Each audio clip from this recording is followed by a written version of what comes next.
Before he could finish, someone had put a high-velocity bullet through the cab of the county road grader and through Larry's skull.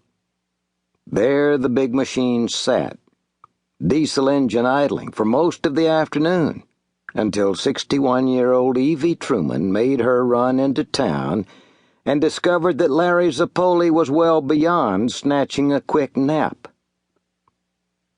"You went to the school shortly after noon?" I asked. One of the issues most fascinating to a cop is finding out precisely when a corpse became a corpse. Freshly graded though it was, Highland already showed a plethora of car tracks.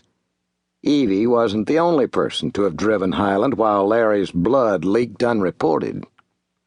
She nodded vigorously, and the nodding morphed into a sad side-to-side shake.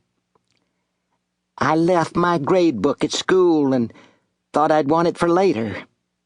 We have that all-day faculty meeting tomorrow, you know.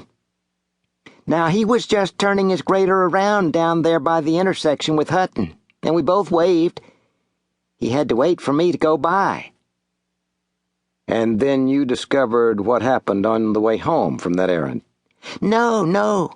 Her response was immediate and snappy, a tone that would work with a recalcitrant 8th grader. "It was most likely around 3 o'clock. I needed to do a little shopping, and I thought, well, certainly he would have finished grading that little street by now. And, of course, there are any number of other ways to go into town.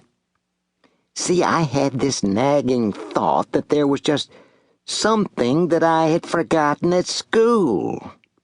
Anyway, there he was, parked right along the side of the bar ditch." Her hands fussed. "I don't know why I even noticed him, Sheriff. I mean, what business is it of mine? But what did they do to him? I mean, so much blood." She gulped a breath. "I think I looked more closely because the machine was idling, you know. It's so loud.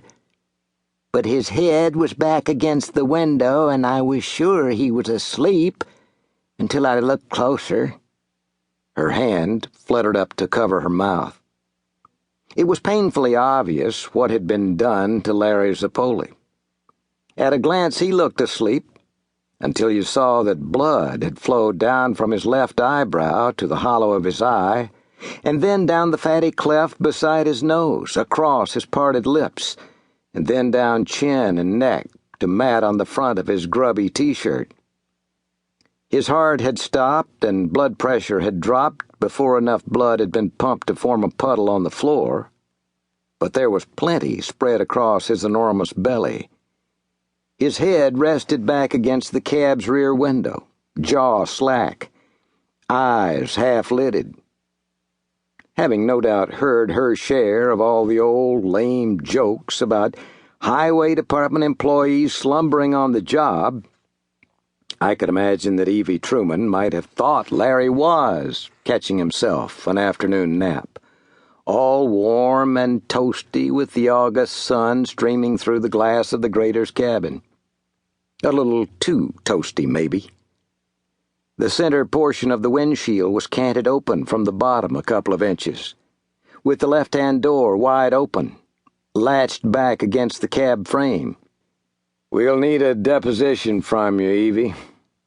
As much detail as you can remember, starting with the first time you drove by. What you did, what Larry did, who you saw." "I'm going to have nightmares about this, Sheriff. I mean, I didn't see anyone in the area, no one at all. But if I had come along a little earlier—" Her face started to crumple again, and I patted her substantial shoulder. "One of us will walk you through it. I can either swing by your house later this evening, or you can come down to the office at your convenience. If I'm not in the office when you stop by, the sheriff will be, or one of the deputies." Evie took a deep, shuddering breath. "May I bring Carl for moral support?" Before I could answer with more